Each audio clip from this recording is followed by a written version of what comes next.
رحمتوں کی، برکتوں کی، مغفرت کی سوغات لیے الحمدللہ ہماری زندگیوں کا حصہ بنا ہے۔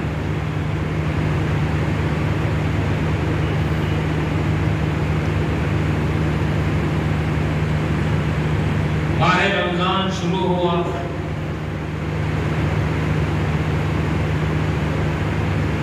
جنت کے دروازے کھول دیے گئے، جہنم کے دروازے بند کر دیے گئے،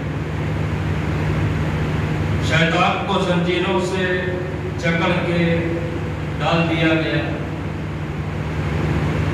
یہ ماہ رمضان مبارک کا پروٹوکول ہے۔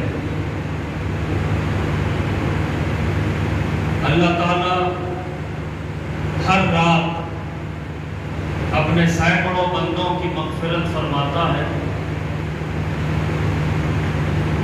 اور اس مہینے کا ہر دن، ہر رات، ہر سال، ہر گھنٹہ، ہر لمحہ قدر جاننے والوں کے لیے قدر والا ہے، بڑی برکتوں کا، رحمتوں کا حقدار بناتا ہے۔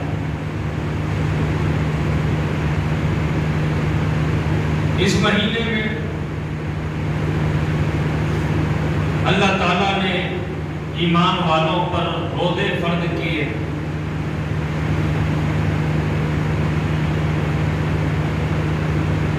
روزہ ایسی عبادت ہے کہ بظاہر بندہ بڑی مشقت اٹھاتا ہے،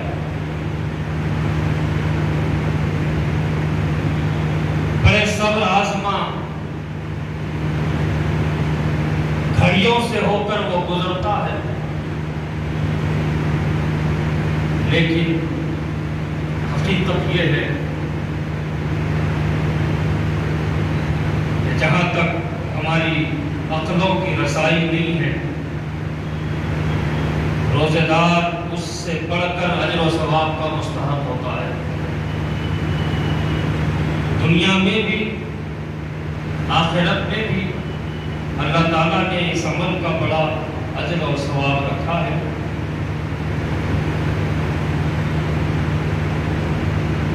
سن 2 ہجری میں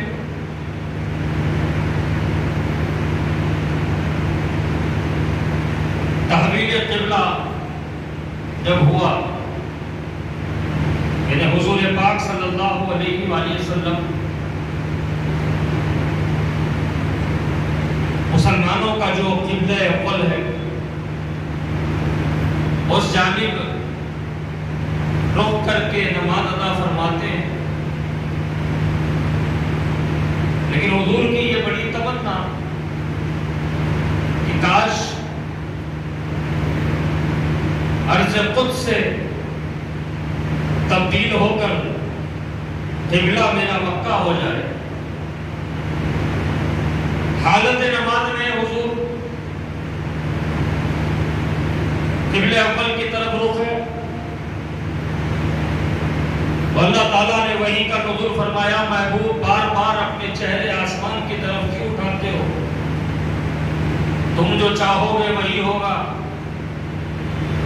اب تمہاری مرضی کا قبلہ ہوگا۔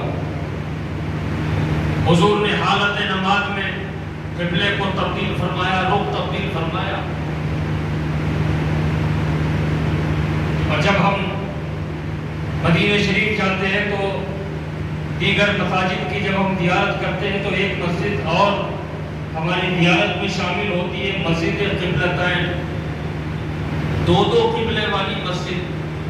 یہ وہ مقام ہے جہاں اللہ کے محبوب نے جو چاہا اللہ نے ویسا قبلہ بنا دیا۔ اس کے 10 روز بعد شعبان المعظم میں روزے فرض ہے۔ روزوں کی فردیت اللہ تعالیٰ نے قرآن حکیم میں اس انداز میں بیان فرمائی کہ یا ایھا الذین آمنوا کتب علیکم الصیام اے ایمان والو تم پر روزے فرض کیے گئے کما کتب علی الذین من قبلکم جیسا کہ تم سے پچھلوں پر روزے فرض کیے گئے تھے. مقصد اللہ تعالیٰ نے یہ بیان فرمایا لعلکم تتقون تاکہ تمہارے اندر تقوی پیدا ہو جائے.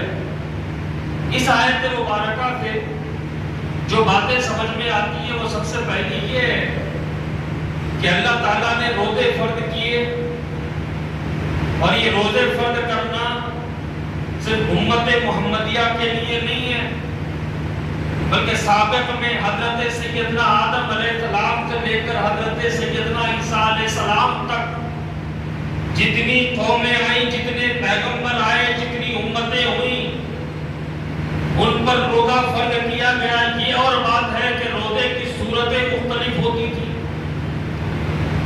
اب ہماری طرح جو صبح صادق سے لے کر غروب آفتاب تک کا جو روزہ ہے وہ کسی اور امت کو اس طرح کا روزہ نہیں دیا گیا. میں تفصیل میں نہیں جاؤں گا. اب یہ جو روزے کی حالت ہم کو ملی ہوئی ہے صبح صادق سے غروب آفتاب تک بھوکے رہتے ہیں پیاسے رہتے ہیں. جب روزہ فرض ہوا تھا تو اس کی شکل ایسی نہیں تھی. اس کی صورت یہ تھی کہ افطار ہوا,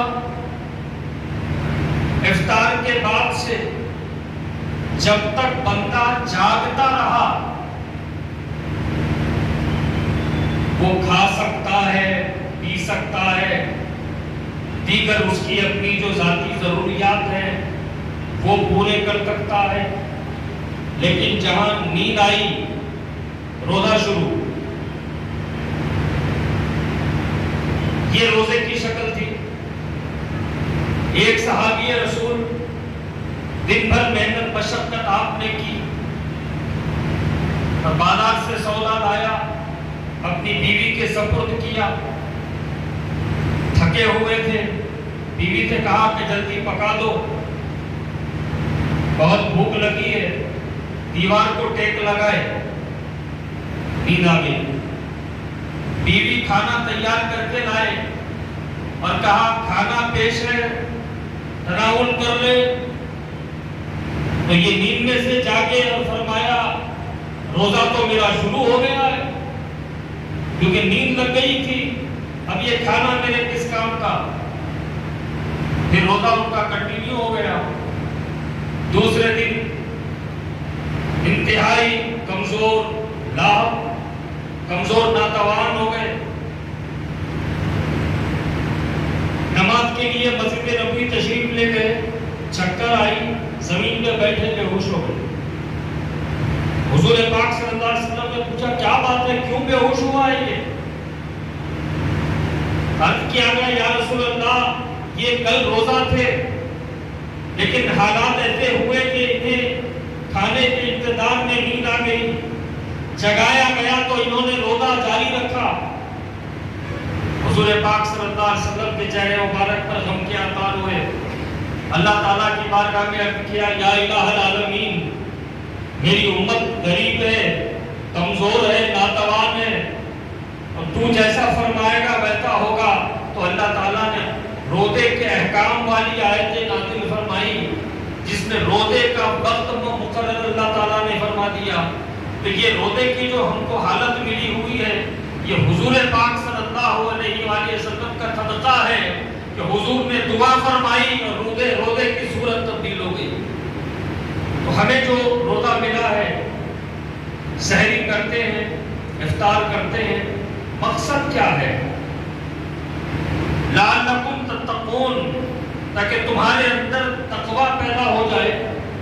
اب حضرات گرامی یہ سمجھنے کی ضرورت ہے کہ روزے میں ہم بھوکے رہتے ہیں روزے میں ہم پیاسے رہتے ہیں روزے میں ہم دیگر ضروریات اپنی ذاتی قرآن و حدیث کی روشنی میں روکے رہتے ہیں.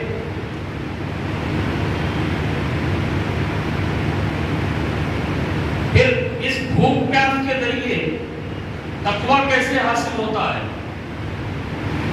حضرات گرامی انسان دو چیزوں کا مرکب ہے. ایک جسم ہے ایک روح ہے اور دونوں کے مزاج الگ الگ ہیں۔ جسم گناہ کی طرف دھکیلتا ہے، روح نیکی کی طرف لے جاتی ہے۔ کبھی جسم روح پر حاوی ہو جاتا ہے، کبھی روح جسم پر حاوی ہو جاتی ہے۔ سال کے 11 مہینے ہم اپنے جسم کے تقاضے 24 گھنٹے میں کبھی بھی پورے کرتے ہیں، تو نتیجہ یہ ہوتا ہے کہ جسم طاقتور ہوتے ہوتے ہماری روح پر حاوی ہو جاتا ہے۔ اور رمضان کا 1 مہینہ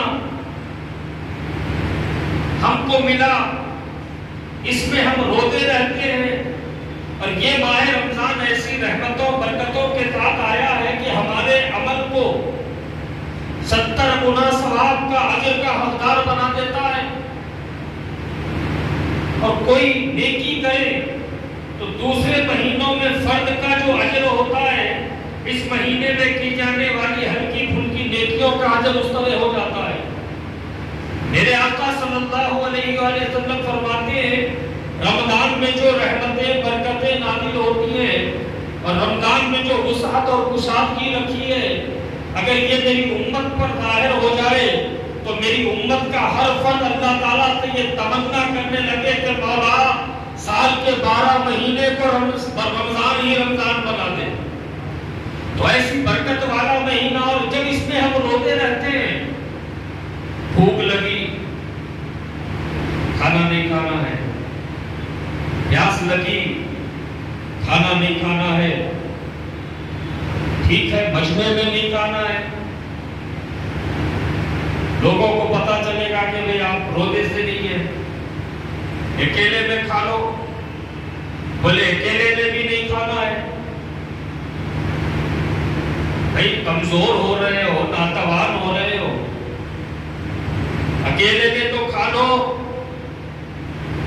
تو جواب ملے گا نہ مجمع میں کھاؤں گا نہ اکیلے میں کھاؤں گا، کیونکہ مجمع میں لوگوں کے ڈر سے نہیں کھانا ہے، لیکن تنہائی میں کوئی نہیں ہے یہاں کھا سکتا ہوں، لیکن یہ میرا ایمان ہے کہ میرا رب تنہائی میں بھی مجھے دیکھ رہا ہے۔ تو جب بھوکے پیاسے رہتے ہیں تو ہماری فکر کا زاویہ بدل جاتا ہے، ہماری فکر کا قبلہ بدل جاتا ہے۔ عام دنوں میں جسم کو کھاتے پیتے مضبوط رکھا، وہ گناہوں کی طرف لے گیا، روح روکتی رہی، لیکن روح کی سننے کو تیار نہیں ہے۔ لیکن ماہ رمضان آیا، بھوک اور پیاس کے ذریعے ہم نے روزے کی بھٹی میں اپنے آپ کو ڈالا، تو نتیجہ یہ ہوا کہ اس روزے کی برکت نے ہماری روح کو طاقتور کر دیا اور جسم کمزور ہوا۔ اب جب روح حاوی ہوئی تو خود بخود بدن سے نیکیاں کروانے لگی، بدن سے نیکیاں کروانے لگی۔ اور رمضان کے مہینے میں یہ احساس ہمیں ہوا کہ اللہ تعالیٰ ہمیں دیکھ رہا ہے۔ 11 مہینے اکثریت کو ایسا احساس نہیں ہوتا، اکثریت ایسی ہے جو یہ احساس بھی نہیں کرتی کہ ہمارا رب ہمیں دیکھ رہا ہے، لیکن ماہ رمضان میں ہر کوئی اس بات کا عادی ہو جاتا ہے کہ میرا رب مجھے دیکھ رہا ہے۔ اور عزیزان گرامی، جب یہ کیفیت بندے کے اندر پیدا ہوتی ہے کہ میرا رب مجھے دیکھ رہا ہے، اللہ تعالیٰ اس کو متقی بندوں میں شامل فرماتا ہے۔ حضور پاک صلی اللہ علیہ وسلم حضرت ابو ہریرہ رضی اللہ تعالیٰ عنہ راوی ہیں، بیان فرماتے ہیں کہ حضور پاک صلی اللہ علیہ وآلہ وسلم نے فرمایا، جس نے رمضان کے روزے ایمان اور احتساب کے ساتھ رکھے، اللہ تعالیٰ اس کے پچھلے سارے گناہ کو معاف فرما دے گا۔ ایسی ایک روایت ہے حضرت عبد الرحمن بن عوف رضی اللہ تعالیٰ عنہ جس کے راوی ہے، بیان کرتے ہیں کہ حضور صلی اللہ علیہ وآلہ وسلم نے فرمایا، رمضان کے جس نے بھی روزے ایمان اور احتساب کے ساتھ رکھے، وہ ایسا ہو جائے گا جیسا کہ ماں کے پیٹ سے پیدا ہونے والا بچہ گناہوں سے پاک ہوتا ہے۔ عزیزان گرامی، دونوں روایت کے لیے بڑی بشارت موجود ہے۔ ایک تو روایت کہتی ہے کہ سارے گناہ معاف ہوئے، اور ایک روایت ہوتی ہے ویسے ہی معصوم ہو گئے، گناہوں سے صاف ستھرے ہو گئے، جیسا پیدا ہونے والا بچہ گناہوں سے پاک صاف رہتا ہے۔ یہ دو روایتیں، اور دونوں روایتوں میں ایک بات ہے، ایمانن و احتسابن، یعنی ایمان کے ساتھ اور احتساب کے ساتھ جو روزے رکھتا ہے۔ اب عزیزان گرامی، ایمان کے ساتھ روزے رکھنے کا مطلب کیا ہے؟ ایمان کے ساتھ روزے رکھنے کا مقصد یہ ہے کہ میں روزہ ہوں تو یہ میری ایسی عبادت ہے کہ میں ہی جانتا ہوں، میرا رب ہی جانتا ہے۔ اور آپ کو بتاؤں کہ روزہ ایک ایسی عبادت ہے جس میں فرشتے کا بھی دخل نہیں ہے۔ بندہ روزہ ہے، یا تو بندہ جانتا ہے یا رب جانتا ہے۔ فرشتے کو بھی ایک حد مقرر کر دی گئی ہے کہ وہ بندے کے روزے تک وہ نہیں پہنچ سکتا۔ تو ایمان کے ساتھ روزہ رہنا، یعنی اس یقین کے ساتھ روزہ رہنا کہ میں اللہ تعالیٰ کی عبادت کر رہا ہوں اور بغیر کسی ریاکاری کے کر رہا ہوں، بغیر کسی دکھلاوے کے کر رہا ہوں۔ میرا مقصد یہی ہے کہ اللہ تعالیٰ مجھ سے راضی ہو جائے، اور اس بات کا بھی یقین ہو کہ روزے اللہ تعالیٰ نے فرض کیے تو غلہ بچانے کے لیے اللہ نے روزے فرض نہیں کیے۔ اللہ تعالیٰ کے خزانے تو بھرے پڑے ہیں، اس خزانوں میں کبھی کوئی نمی کبھی نہیں آ سکتی۔ اب بندے نے روزہ رکھا، دراصل رزق کو چھوڑ کر، کھانے کو چھوڑ کر، پانی کو چھوڑ کر اللہ تعالیٰ کی بارگاہ میں اپنی زبان حال سے یہ عرض کر رہا ہے کہ مولا کھانے پینے کی چیزیں موجود ہیں جو تیری عطا کرتا ہے، لیکن میرے مولا جب تیری محبت کی بات آتی ہے، جب تیرے خوشنودی کی بات آتی ہے، جب تیری رضا کی بات آتی ہے، بھوک لگی ہے، کھانا موجود ہے لیکن نہیں کھائیں گے، پانی موجود ہے، پیاس لگی ہے لیکن پانی نہیں پیئیں گے، احتساب کے ساتھ۔ عزیزان گرامی، احتساب کیا ہے؟ احتساب یہ ہے کہ میں روزہ ہوں، بھوک لگی ہے، اس بات کا خیال کرنا، اس بات کی فکر کرنا کہ جب میں بھوکا ہوں تو بھوک کی وجہ سے کن کن مسائل کا مجھے سامنا ہو رہا ہے، کیسی تکلیف مجھے اٹھانی پڑ رہی ہے۔ اللہ تعالیٰ نے مجھے سب کچھ دیا، لیکن اللہ تعالیٰ نے جن بندوں کو غریب رکھا، جن بندوں کو فقیر رکھا، جن کے پاس کھانے کو کھانا نہیں ہے، ان کا عالم کیا ہوتا ہو۔ چونکہ رمضان کا مہینہ ہے، جسم کمزور ہو رہا ہے، روح مضبوط ہو رہی ہے، تو روح نیکی کی رغبت دلاتی ہے، نتیجے میں اپنے گھر جو افطار آتی ہے، لائی جاتی ہے، اس میں سے اڑوس پڑوس میں تقسیم کیا جاتا ہے۔ یعنی بندہ جب روزے کی حالت میں ہوتا ہے تو دوسروں کے دکھ، دوسروں کے درد کو سمجھنے کی اسے توفیق ہو جاتی ہے، اور پھر وہ جب روزہ ہے تو اس یقین کے ساتھ روزہ ہے کہ میری بھوک پیاس اللہ نے سب کچھ مجھے دے رکھا ہے، لیکن چونکہ اب بھوکے رہنے سے میرا رب راضی ہوگا، اب پیاسے رہنے سے میرا رب راضی ہوگا، اس یقین اور ایمان اور احتساب کے ساتھ جب کوئی روزہ رکھتا ہے تو میرے آقا فرماتے ہیں وہ ایسا ہے جیسا کہ اس کے تمام گناہ معاف کر دیے گئے۔ یہ ایسا ہے جیسا کہ ماں کے پیٹ سے پیدا ہونے والا بچہ گناہوں سے صاف ستھرا رہتا ہے، یہ ویسے ہی گناہوں سے صاف ستھرا ہو گیا۔ اور میرے آقا صلی اللہ علیہ وسلم، حضرت ابو ہریرہ رضی اللہ تعالیٰ عنہ سے یہ روایت ہے کہ حضور پاک صلی اللہ علیہ وسلم نے فرمایا کہ اللہ تعالیٰ نے ہر نیکی، ہر عبادت کا اجر مقرر کر رکھا ہے، اور سب کو بتا چکا ہے کہ اس نیکی کا بندے کو یہ بدلہ دیا جائے گا، اس عمل کا بندے کو یہ بدلہ دیا جائے گا۔ حضرات گرامی میرے آقا صلی اللہ علیہ وسلم فرماتے ہیں جب رمضان کا مہینہ آتا ہے تو بندے کے نیکیوں کے نیک اعمال کے اجر کو اللہ تعالیٰ بڑھا دیتا ہے. حد بتائی گئی 70 گنا تک ثواب کر دیا جاتا ہے. پھر میرے آقا فرماتے ہیں یہ اللہ کی مرضی ہے, وہ چاہے تو جتنا چاہے بڑھا دے. پھر فرماتے ہیں اللہ تعالیٰ نے فرمایا محبوب لیکن روزہ ان تمام اعمال سے مستثنا ہے, یعنی ہر عمل کا اجر اور ثواب میں نے طے کر رکھا ہے اور یوں عمل کرے گا اسے مل جائے گا. لیکن روزہ ان تمام اعمال سے مستثنا ہے کہ میں نے اس کا اجر و ثواب اپنے پاس رکھا ہوا. اور عزیزان گرامی رمضان شریف کے روزوں کی بڑی برکتیں ہیں, بڑی فضیلت ہے, اسے بالکل بھی ہلکا مت لیجیے. آقا کریم صلی اللہ علیہ وآلہ وسلم فرماتے ہیں بغیر کسی عذر کے کسی نے روزہ نہ رکھا تو ساری زندگی وہ روزہ رہتا رہے لیکن اس روزے کی برابری وہ نہیں کر سکتا. تو روزے رکھنا بڑا آسان ہے, سحری کر لیے, فجر پڑھ لیے, روزہ شروع ہو گیا. روزے کو بچانا کمال,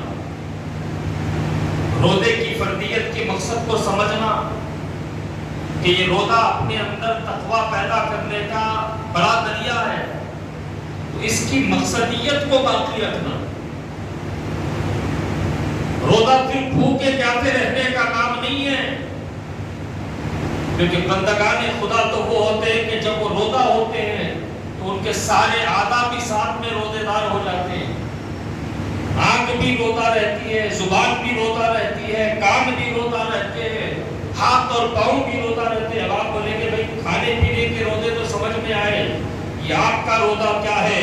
آپ کا روزہ یہ ہے کہ بندہ جب حالت روزہ میں ہے تو اس کی آنکھوں کو بھی اس بات کی خبر ہو کہ بندہ روزے سے ہے اور سڑک پہ چلا جا رہا ہے, کسی غیر محرم کی طرف اس کی نگاہ اڑ گئی, فوراً اس نے اپنی نماز رخ کو پھیر لیا, اپنی نگاہوں کو نیچے کر لیا. یہ آنکھ کا روزہ ہے. بات ہو رہی ہے, غصے کی حالت میں جھگڑے کا ماحول بن گیا اور زبان سے کچھ بھی نکلنے والا ہے, بندے کو اس بات کا احساس ہو گیا کہ میں رو دیتے ہوں. اس نے کہا میں رو دیتے ہوں, اپنی زبان کو غیر ضروری باتوں سے اس نے روک دیا. یہ زبان کا روزہ ہے. عزیزان گرامی کوئی بری بات ہو رہی ہے, کسی کی غیبت ہو رہی ہے اور اپنے کان اس طرف ہوئے, خیال آیا کہ میں رو دیتے ہوں, اپنے کانوں کو ادھر سے پھیر لیا, یہ کان کا روزہ ہے. اسی طرح ہاتھ اور پاؤں کا بھی روزہ ہے.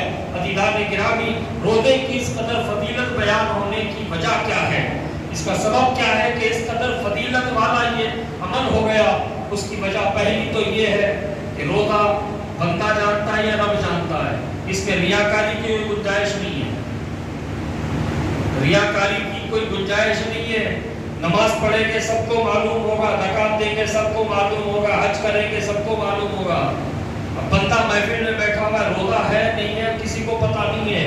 یا تو روزے دار جانتا ہے یا روزہ چھوڑنے والا جانتا ہے یا اس کا رب جانتا ہے. ایک سبب یہ ہوا. دوسرا سبب یہ ہوا کہ روزے کی حالت میں وہ کھانے پینے سے اپنے آپ کو روک لیتا ہے, اور اللہ تعالیٰ کی یہ صفت ہے کہ وہ کھانے پینے سے پاک ہے. اب بھوکا پیاسا رہ کر بندہ اس کے مشابہ تو نہیں ہو سکتا, لیکن اللہ تعالیٰ کی صفت سے اسے محبت ہے, وہ کھانے پینے سے اپنے آپ کو روک رہا ہے. اس عمل کے ذریعے اللہ تعالیٰ کے قرب کو وہ پا لیتا ہے.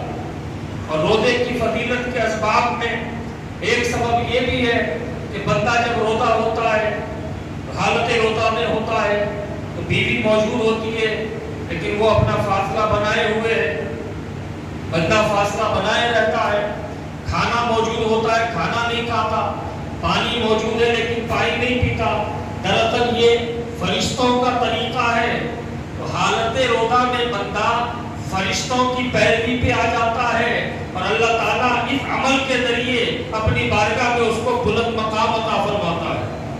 اور روزے کے بہت سے اسباب ہیں کہ جس کی وجہ سے روزے کی اتنی فضیلت آئی ہے. حضرات گرامی کامیاب اور کامران وہی لوگ ہیں جو رمضان شریف آیا، رمضان آنے سے پہلے جو گناہ کرنے والے تھے روک دیے، 1 مہینہ روک دیں گے، ان کو روزے کی کوئی برکت حاصل ہونے والی نہیں، ان کو رمضان کی کوئی رحمت مغفرت ان کے حصے میں آنے والی نہیں ہے، کیونکہ رمضان کی خاطر جن گناہوں کو چھوڑا گیا، اس وعدے کے ساتھ ان کو چھوڑنا ہے کہ اب زندگی میں اس گناہ کے قریب نہیں جاؤں گا۔ اور میرے نوجوان بھائیوں میں کلچر بڑا عام ہے، رمضان آیا داڑھی چھوڑ لیے، نہ استرا چلائے، نہ کینچی چلائے، نہ داڑھی میں ڈیزائن بنائے۔ یہ داڑھیوں میں بالوں میں جو ڈیزائن ہے، ایک زمانے میں گدھوں اور گھوڑوں پہ ڈیزائن بنانے جاتے تھے کیونکہ بال بڑے بڑے ہوتے تھے۔ اب یہ ہے کہ بھئی رمضان ہے، اپنا داڑھی میں سر میں ڈیزائن بنائیں گے، نہ کینچی چلائیں گے داڑھی پہ، نہ اس طرح چاند دکھتے ہی کل عید ہے، جب تک داڑھی چھوڑ لی ہے۔ آپ کو ایسی داڑھی آپ کو کوئی فائدہ دینے والی نہیں ہے۔ داڑھی رکھنا پیغمبروں کی سنت ہے، داڑھی رکھنا میرے آقا صلی اللہ علیہ وآلہ وسلم کی سنت ہے، اور طریقے کی داڑھی رکھنا نہیں بلکہ ایک مشت داڑھی رکھنا سنت ہے کہ جب ہاتھ لگاؤ تو مٹھی میں آپ کے بال آئے داڑھی کے، یہ سنت ہے۔ اب اس کے علاوہ بہت سے لوگ دلیلیں دیتے ہو 40 قدم سے دکھ گئی تو داڑھی ہو جاتی ہے۔ اس قسم کے تماشے، نوجوانوں سے میری درخواست ہے کہ جن گناہوں سے آپ دور ہوئے ہیں ہمیشہ کے لیے، جب تک آپ کی زندگی رہے اللہ آپ کی عمر دراز کرے، جب تک آپ کی زندگی رہے آپ اس گناہ سے دور رہیں۔ داڑھی منڈے حضرات ہیں، میں ان سے درخواست کرتا ہوں، بڑی عمر کے بھی لوگ ہیں، موت کا کوئی بھروسہ نہیں رہا، سر پہ ناچ رہی ہے سب کے۔ لاسٹ ایئر کووڈ آیا تھا تو 60 65 55 کے اوپر کی دیکھ رہے تھے، لیکن اب چھوٹی چھوٹی عمر کے بچے بھی اللہ کو پیارے ہوتے جا رہے ہیں۔ تو اپنے چہروں کو نور والا چہرہ بنائیں تاکہ قبر میں جب حضور کا دیدار آئے تو ہم کو تعارف کرانے کی ضرورت نہ پڑے، حضور دیکھتے ہی کہتے یہ میرا غلام ہے۔ تو اپنے چہروں پر داڑھی کو رکھو اور نیکیوں کے ساتھ برائیوں سے دور ہوتے ہوئے رمضان گزارو۔ اللہ تعالیٰ ہر روزے کا اجر اور اس کا ثواب عطا فرمائے گا۔ حضرات گرامی، آج 3 رمضان مبارک بھی ہے۔ آج کی تاریخ شہزادی رسول سید کائنات فاطمہ الزہرا سلام اللہ علیہا و رضی اللہ تعالیٰ عنہ سے منسوب تاریخ ہے، اور شہزادی کونین کا امت مصطفیٰ پر بڑا احسان ہے کہ آپ کے دونوں لالوں نے اسلام کے پرچم کو بلند کیا، اپنی جانیں تک دی۔ ایک شہزادے ہیں زہر پی رہے ہیں اور دوسرے شہزادے ہیں اپنا سر کٹا رہے ہیں، اور دونوں کا مقصد یہی ہے کہ میرے نانا کا دین، میرے نانا کے دین کا پرچم سر بلند ہو جائے۔ تو یہ سیدہ کائنات ہے، حضور صلی اللہ علیہ وآلہ وسلم کی بیٹی ہے۔ عزیزان گرامی، بیٹی کسے عزیز نہیں ہوتی، لیکن یہ وہ بیٹی ہے جو سید عالم کی بیٹی ہے۔ حضور پاک صلی اللہ علیہ وآلہ وسلم سارے دنیا کے محبوب ہیں، اور حضور صلی اللہ علیہ وآلہ وسلم جن سے محبت فرماتے ہیں وہ سیدہ فاطمہ الزہرا سلام اللہ علیہا۔ بہت سے کنیتیں ہیں، ام الحسنین آپ کو کہا جاتا ہے، ام السبتین آپ کو کہا جاتا ہے، لیکن ایک کنیت سیدہ کائنات کی ہے ام ابیہا۔ ام ابیہا کہتے ہیں اپنے ہی باپ کی ماں۔ یہ حضور صلی اللہ علیہ وسلم بڑی محبت سے سیدہ کائنات کو فرماتے ام ابیہا، یعنی اے بیٹی تو میرے اپنے باپ کی ماں ہے، یعنی اپنی ماں کہہ کے حضور فرماتے ہیں۔ تو سیدہ کائنات سے محبت کرنا، سیدہ کائنات سے عقیدت رکھنا، سیدہ کائنات کی اولاد سے وفاداری کرنا، یہ سب اللہ اور کے رسول کو راضی کرنے والے اعمال ہیں۔ حضور پاک صلی اللہ علیہ وسلم سے پوچھا کہ یا رسول اللہ آپ نے اپنی شہزادی کا نام فاطمہ رکھا ہے؟ تو میرے آقا صلی اللہ علیہ وسلم نے فرمایا میں نے اپنی بیٹی کا نام فاطمہ اس لیے رکھا ہے کہ اللہ تعالیٰ اس کی اولاد کو اور اس سے عقیدت محبت رکھنے والوں کو جہنم کی آگ سے بری فرما چکا ہے۔ یہ سید کائنات ہے۔ تو میں آپ حضرات سے تہہ دل سے درخواست کرتا ہوں، دل کی گہرائیوں سے، کہ ایک مرتبہ سورہ فاتحہ اور 3 مرتبہ سورہ اخلاص پڑھیں، تاکہ ہم سید کائنات کی بارگاہ میں ایصال ثواب کی شکل میں ہدیہ غلامی پیش کریں۔ پڑھیے درود پاک کے بعد سورہ فاتحہ۔ اللہم صلی علی سیدنا محمد وعلی آل سیدنا محمد وبارک وسلم۔ اللہم صلی علی سیدنا محمد وعلی آل سیدنا محمد وبارک وسلم۔ اللہم صلی علی سیدنا محمد وعلی آل سیدنا محمد وبارک وسلم۔ اعوذ باللہ من الشیطان الرجیم، بسم اللہ الرحمن الرحیم، الحمد للہ رب العالمین، الرحمن الرحیم، مالک یوم الدین، ایاک نعبد و ایاک نستعین، اہدنا الصراط المستقیم، صراط الذین انعمت علیہم غیر المغضوب علیہم ولا الضالین۔ بسم اللہ الرحمن الرحیم، قل هو اللہ احد اللہ الصمد لم یلد ولم یولد ولم یکن له کفوا احد۔ بسم اللہ الرحمن الرحیم، قل هو اللہ احد اللہ الصمد لم یلد ولم یولد ولم یکن له کفوا احد۔ بسم اللہ الرحمن الرحیم، قل هو اللہ احد اللہ الصمد لم یلد ولم یولد ولم یکن له کفوا احد۔ یا الہ العالمین، قرآن حکیم سے جو کچھ ہم نے پڑھا ہے اس کو اپنے فضل و کرم سے قبول فرما۔ مولا تعالیٰ اس کا ثواب سرکار پاک صلی اللہ علیہ وآلہ وسلم کی خدمت عالی میں نظر ہے کو قبول فرما۔ تمام انبیاء کرام مرسلین اقدام کی بارگاہوں میں اس کا ثواب نظر ہے کو قبول فرما۔ مولا تمام اہل بیت اطہار، تمام خلفائے راشدین، تمام صحابہ کرام، صحابیات، انصار و مہاجرین، تابعین و تبع تابعین، تابعین و تابعات، تبع تابعین و تبع تابعات، جملہ شہداء کرام، بالخصوص شہزادی رسول ام الحسنین سیدہ کائنات سیدہ بی بی فاطمہ الزہرا سلام اللہ علیہا کی خدمت میں مولا اس کا ثواب نظر ہے، اس کو اپنے فضل و کرم سے قبول فرما۔ مولا سیدہ پاک بی بی فاطمہ الزہرا کے صدقے و طفیل مولا ہم پر کرم فرما، ہم پر رحم فرما، ہم پر فضل فرما۔ مولا تعالیٰ کورونا اور اس جیسی بلاؤں سے، آفتوں سے امت مسلمہ کی حفاظت فرما۔ مولا ہمارے بزرگوں کی حفاظت فرما، ہمارے بچوں کی حفاظت فرما، ہمارے جوانوں کی حفاظت فرما، ہماری ماؤں، بہنوں، بیٹیوں کی حفاظت فرما۔ سیدہ پاک بی بی فاطمہ الزہرا کے صدقے طفیل میرے مولا، مولا جو بیمار ہیں ان کو صحت کاملہ و عاجلہ نصیب فرما۔ مولا تعالیٰ جو بزرگ ہیں ان کی عمروں میں صحت و عافیت کے ساتھ درآمدی عطا فرما۔ یا الہ العالمین، جن جن لوگوں نے دعاؤں کی درخواست کی ہے مولا ان دعاؤں کو ان کے مریضوں کے حق میں قبول فرما۔ یا الہ العالمین، تجھے سیدہ پاک بی بی فاطمہ الزہرا رضی اللہ تعالیٰ عنہ کا واسطہ ہمارے گناہ کبیرہ و صغیرہ کو معاف فرما۔ مولا ہم کو خیر و برکت والی زندگی عطا فرما، ہر قسم کی نحوست کو، آفت کو، بلا کو، مصیبت کو، پریشانی کو ہم سے دور فرما۔ یا الہ العالمین،